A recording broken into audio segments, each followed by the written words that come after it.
আপনাদের রকমারি রান্না খেতে ইচ্ছে করলে ইউটিউবে গিয়ে লিখুন চন্দ্রিমার রান্নাঘর আর সাবস্ক্রাইব করে রাখুন আমার চ্যানেল। আমার নতুন নতুন রান্নার আপডেট সবার আগে পেতে বেল নোটিফিকেশনটা অন করতে ভুলবেন না যেন। আজ আমি তৈরি করব সাম্বার মশলা। এর আগে আমি সাম্বারের ভিডিওটা দিয়েছি, তখন বলেছিলাম সাম্বার মশলাটা আমি নিয়ে আসব, তবে নিয়ে আসতে বন্ধুরা অনেকটাই সময় লেগে গেছে, সঠিক তদন্ত করতে একটু সময় লাগে। তো আজকে যে সাম্বার মশলাটা তৈরি করব, যারা তৈরি করে একদম পারফেক্ট তাদের থেকে আমার এই রেসিপিটা নেওয়া। চলুন তাহলে আমরা সাম্বার মশলাটা দেখে নিই কী কী লাগছে সাম্বার মশলা। তবে সাম্বার মশলা তৈরি করার প্রথমে কিন্তু আমাদের দেখে নিতে হবে মাপ পরিমাপগুলো। এই জন্যে আমি এই পরিমাপের পাত্র কটা নিয়ে নিয়েছি, যেটা যেটা আমার লাগবে আমি দেখাচ্ছি। আজ 450 গ্রাম সাম্বার মশলা তৈরি করব। আর 450 গ্রাম সাম্বার মশলা তৈরি করতে যে মশলাগুলো লাগবে তার মাপ পরিমাপ আমি সম্পূর্ণই দেখিয়ে দেব। তাহলে চলুন ভিডিওটা দেখে নিই। গুন্টুর চিলি, এটা গুন্টুর চিলি মানে কুচকোনো চিলি, বা এটাকে কাশ্মীর লঙ্কাও বলে থাকা হয়।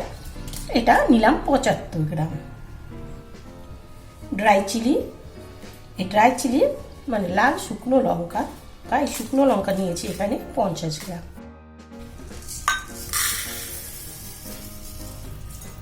ধনে 50 গ্রাম, জিরে 50 গ্রাম, এটা হলো মাসকলাই ডাল,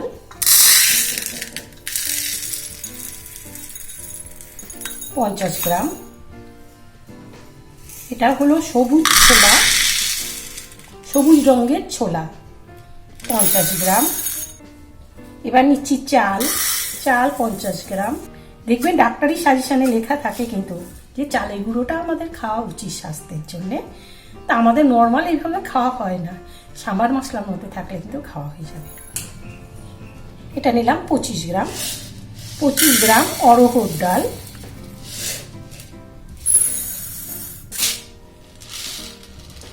25 গ্রাম ছোলার ডাল।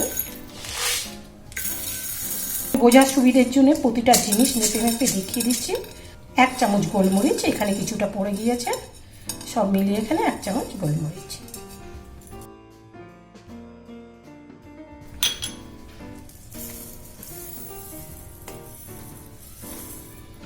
মেথি 1 চামচ।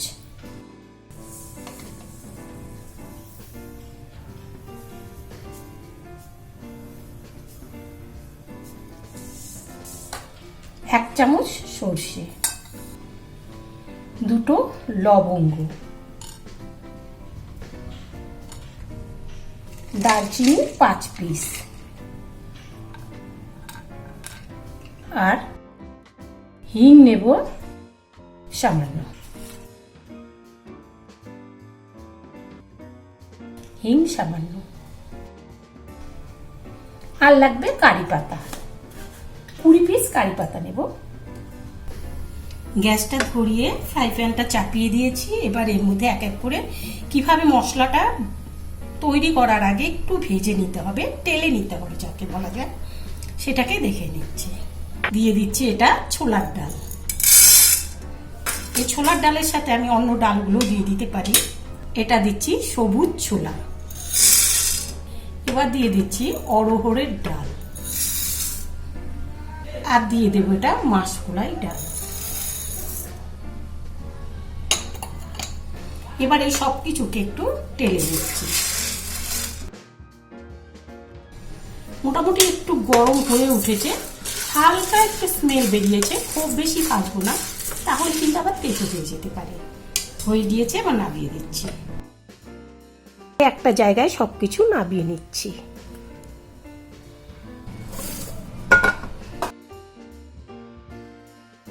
এবারে দিয়ে দিচ্ছি এখানে আমি দই,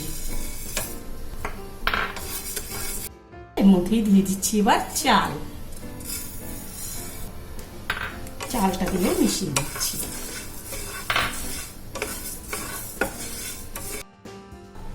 এবার দিয়ে দিচ্ছি জিরে,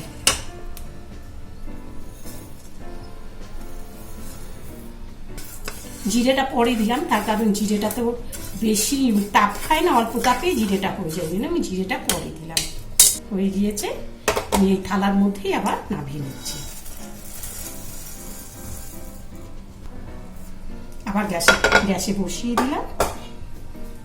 এবারে ভেজে নিচ্ছি লঙ্কাগুলোর বোটাটা ফেলতে হবে না, মিক্সিতে পেস্ট করলে সবই পেস্ট হয়ে যাবে। ভাজা হয়ে গিয়েছে, একটু কালার ধরেছে। এগুলো কিন্তু ভাজার পরে একটু বাদে আর একটু কড়া হয়ে যাবে। আবার আমি ওটার উপরেই রেখে দিচ্ছি।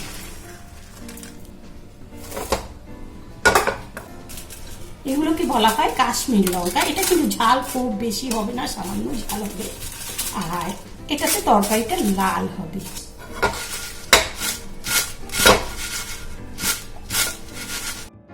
একটু কড়কড়ে ভাব হয়েছে। এবার এটাকে নামিয়ে দিচ্ছি।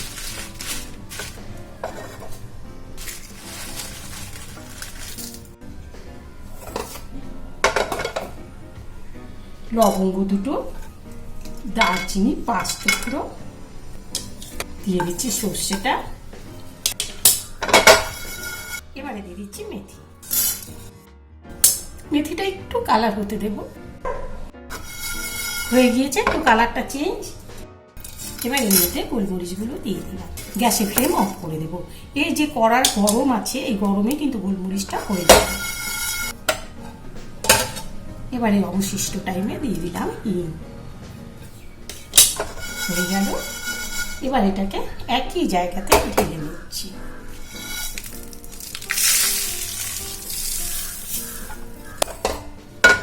বাকি রইল কারি পাতা। এবার কারি পাতাটাকে এখানে দিয়ে দিচ্ছি। এবার যখন দেখবো কারি পাতাটা দেখুন ভেঙে যাচ্ছে, গুঁড়ো হয়ে যাচ্ছে, এবার বুঝতে হবে কারি পাতাটা হয়ে গেছে। এবার গ্যাসে ফ্লেম অফ করে দিচ্ছি, আর ওর উপরেই দিয়ে দিলাম কারি পাতাটা। সব এবার একবার মিশিয়ে নিয়ে এবার মিক্সার গ্রাইন্ডারে দিয়ে দেবো। আর মিক্সার গ্রাইন্ডারে এটা কিন্তু একবারে হবে না, এটাকে আমার দুবারে করতে হবে।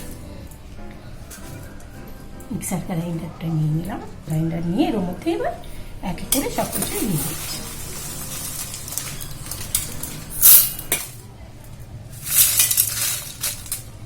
আর এবারে এটাকে আরেকবারে করে নেবো। এটা হয়ে গেল। এটা ঢাকনা আটকে এটাকে আমি পিষে ফিরে আসছি। পেস্ট করে ফিরে এলাম।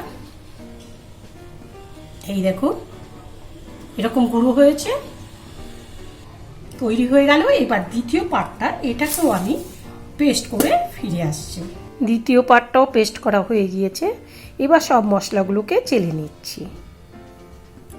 সবটা মশলা চালা হয়ে গিয়েছে। এবার দেখুন একটা পাত্রে মশলাগুলো ঢেলে সুন্দর ডিজাইন করে দিচ্ছি। অনেকেই সাম্বার মশলায় হলুদ দেন, আমি হলুদ দেব না, কারণ এই মশলাটাকে আমি 6 মাস রেখে খাবো। কাজেই আমি এর মধ্যে হলুদটা দেব না। হলুদটা দিলে পরে কালো কালো পোকা তৈরি হয়ে যায়। তৈরি হয়ে গেল সাম্বার মশলা। সাম্বার মশলা তৈরি ভিডিওটা আপনাদের কাছে কেমন লেগেছে আমাকে অবশ্যই লিখবেন।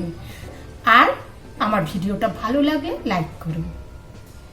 আর চলি, আবার দেখা হবে পরের ভিডিওর সাথে। তত টাইম আপনারা সুস্থ থাকুন, ভালো থাকুন।